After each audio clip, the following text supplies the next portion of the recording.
Are you missing out on business growth because you don't have partners where you need partners? Let's talk about it.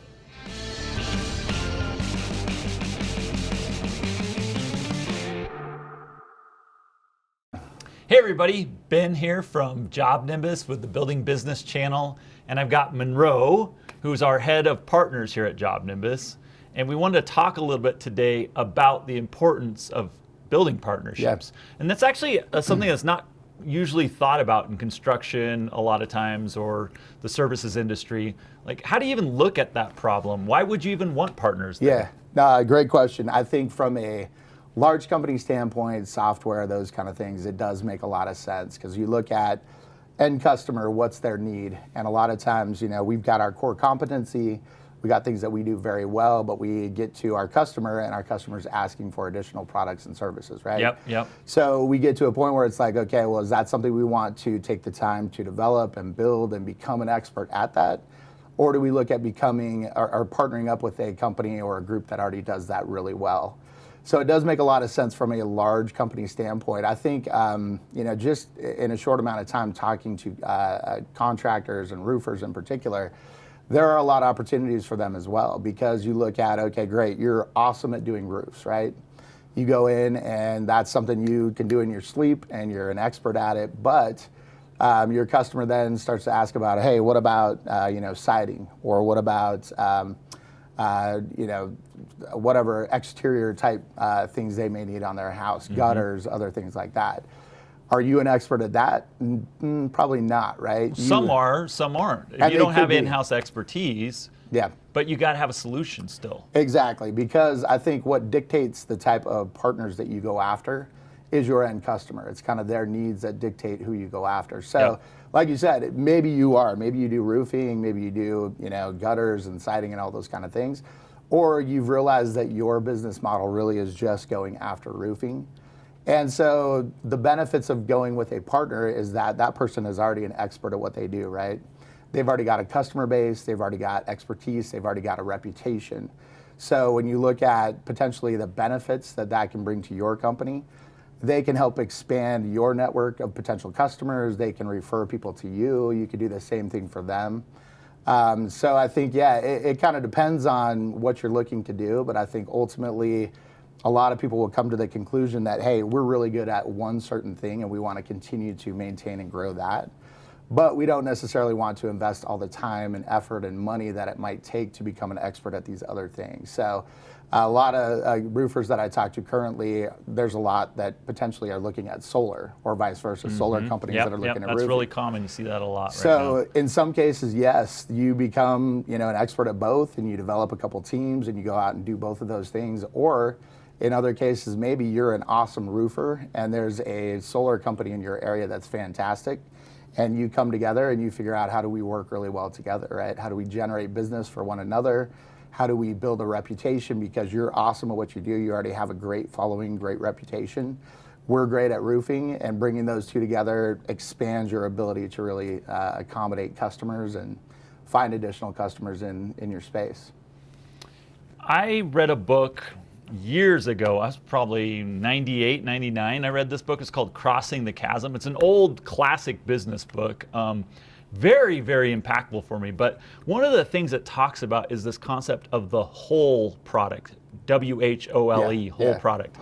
And when I think about partners, a lot of times I think what you're saying here, I'm going out, I'm selling a service, but what the customer expects is a whole solution or a whole product, and I've only got a slice of that. Maybe it's a big slice, but it's only a slice. So how can you use partners to give a customer a whole product? Perfect, great question. So I think about it from our perspective, JobNimbus, we have some core competencies. Partners are everything for us. Absolutely. Huge importance. We have things we're really, really good at, right? We are a great CRM tool, we have great project management tools. But like you said, we go to our customer and they're like, man, why can't you guys do this or this or this when we first started out? Then you start to realize, that's an awesome idea. If we could bring all those things kind of into one location. The issue that I think you potentially run into, though, is if you try to be everything to everyone, you potentially don't do certain things very well. You don't do them well, that's right. Exactly. So focusing on your core competency, really being good at that particular area of expertise, But then, like we were talking about, you go out and you pull the best in the industry at what they do, right? So you talk to your customer and it's like, man, I wish we could do payments, or I wish we could do, roofing measurements, or, whatever it might be. So we go out and we look at the industry and say, okay, well, who's the best at those particular areas? Now we bring those all together and we now have what you're talking about, which is kind of a whole solution for our customer. I think a key to that is, again, your customers help you kind of find who those right partners are.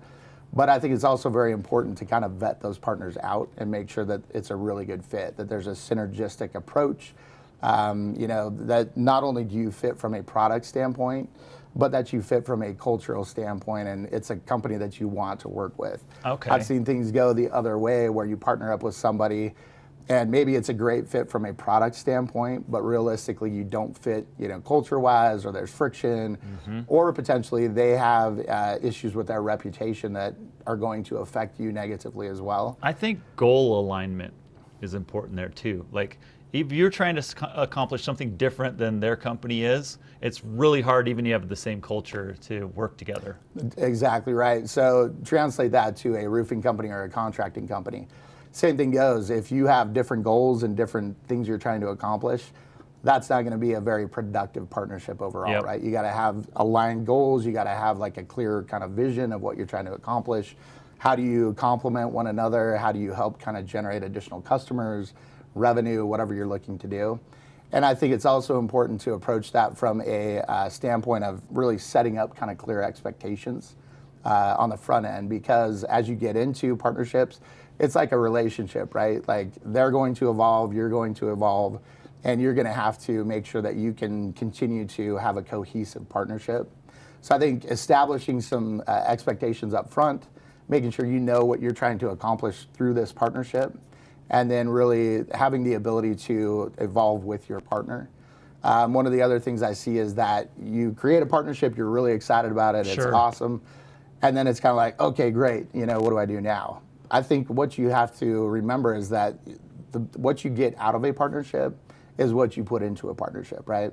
So to have a good partner, you need to be a good partner. And I think that comes down to communication. That comes down to, consistent kind of follow-up and making sure you're on track, realigning goals if you need to do those kind of things. But it is something that you have to maintain. It's not something that just happens, without your attention and those kind of things. So. I think the best way to be a great partner is to find out what your partner needs and let them know what you need, and then work your butt off to help them get what they need. It will always come back to you if they're the right partner, the right culture match, the right values, the right goal match, right? Yep. Exactly what you just said. We look at it from a standpoint, and I always have throughout my career, of as I'm approaching a partnership, what would I want from me if I was the partner, right? Like, if I'm designing a partner program, what would I want to get out of this, right? So let's be that kind of partner. And then let's communicate on the other side. This is how we want to see things evolve. This is what we need out of this partnership. And I think when you're clear about it, when you have good alignment, when you have a good, synergy, those are the best partnerships. And like you said, I've seen multiple companies where that can absolutely make your company. Like, you could start out as a small startup. If you align with the correct partners and you get access to the correct, customer base, they help you build your reputation. They've already potentially got a reputation. Those have really built companies in a lot of instances. And, I think, again, you probably don't think about it as much from a contractor standpoint, but it can have the exact same effect, right? Yeah. If you align with the right people, influencers in your market, people who can go out and spread the word, that are already respected and have a good reputation, that can really, affect your company in a very positive way. So. I want to talk about the mechanics of actually, think about, as a construction company, let's say I'm doing remodeling or something like that, and what partner should I be looking at? What would be the first? Is it my supplier that I should be partnering with? Is it, I'm doing kitchen and bath, and so I need to have whoever does the best cabinets in the area to supply me with the right material? Like, how do I look at this? That's a great question. So I think what you do is look at, what do you need? What are your biggest needs, right? And how do you figure that out? Is that from asking your customer? So I think customers can help drive that. I think your business concept and your business goals can help drive that. So as a growth, you need exposure to a whole bunch of additional customers. Yep.